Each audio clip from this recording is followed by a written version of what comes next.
Paired with Mike Leaves, I'm John Anderson. We get along really well because he thinks I'm funny. 68 teams in the women's NCAA tournament field.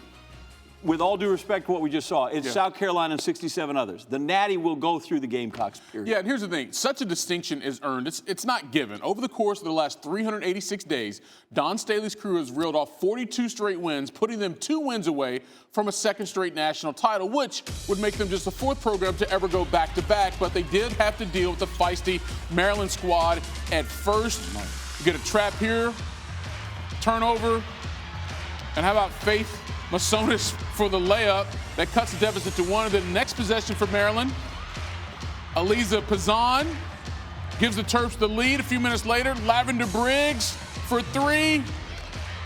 How you like me now? 3 straight possessions, 3 straight buckets for Maryland. They were up 6 after the first quarter. Second quarter, Raven Johnson driving, missing, gets fouled by Diamond Miller in the putback attempt, and that was huge because Miller would go to the bench with 2 fouls.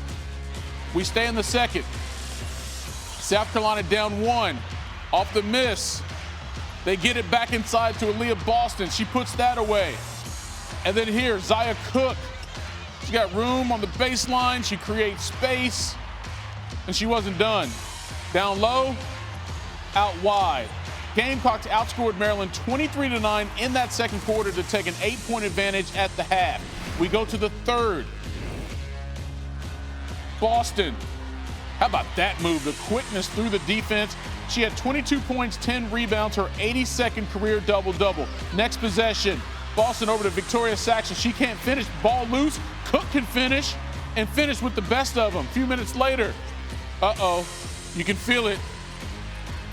Bam.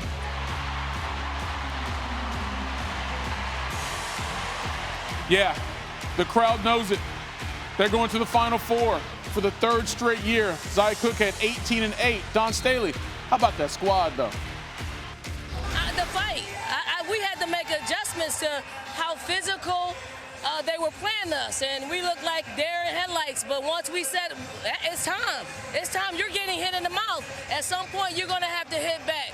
And I just thought over the course of 40 minutes, we started driving at them. They started fouling us. We started getting the ball inside and started just break the game down, because sometimes you shoot yourself out of a cannon and you think we're just going to win a basketball game. It's not. Not this game. This game is the hardest. If you're fortunate enough to get to an Elite 8 game, it's the hardest game to play because the next step is the Final Four. So I want to shout out to the SEC. SEC is well represented in the Final Four. Shout out to LSU. Let's go do this thing. Let's have an all-SEC Finals. More. Okay, Don. It just means more. Hey, you know what? Manifest destiny is what I'm talking about. A school record 36th win of the season. They're 36-0.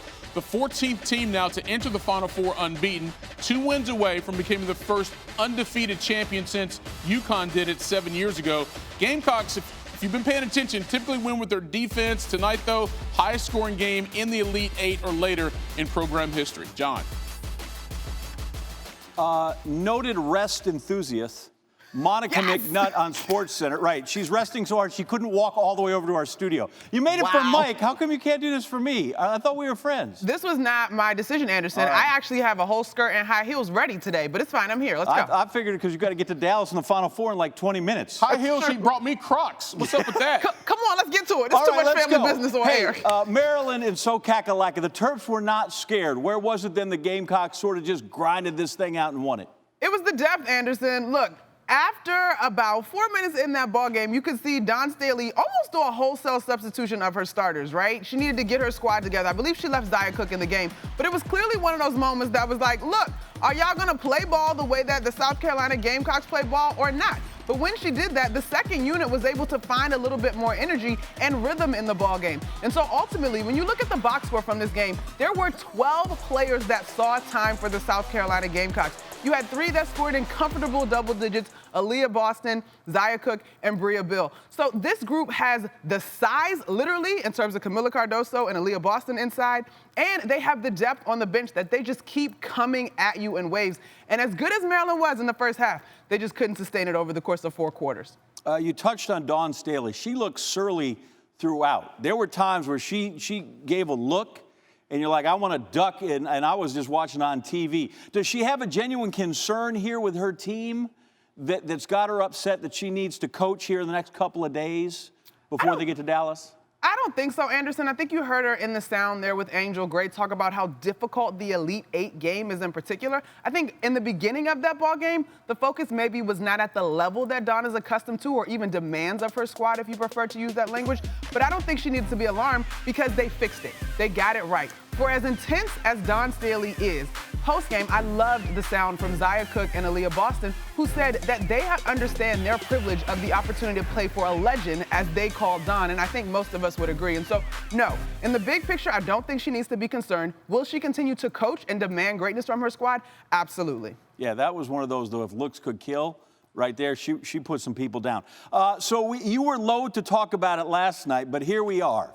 Best player in the game, most entertaining player, how about that, against the best team. Give me your thoughts initially here on the South Carolina-Iowa matchup. I think both stars are going to shine brightly. Caitlin has stepped up on the biggest stage in her career, which has been the tournament, obviously making history in the Elite Eight. I think it's not going to be her scoring so much that is going to buoy Iowa. I think it's going to have to be her ability to find her teammates' playmake and those assist numbers that she can rack up.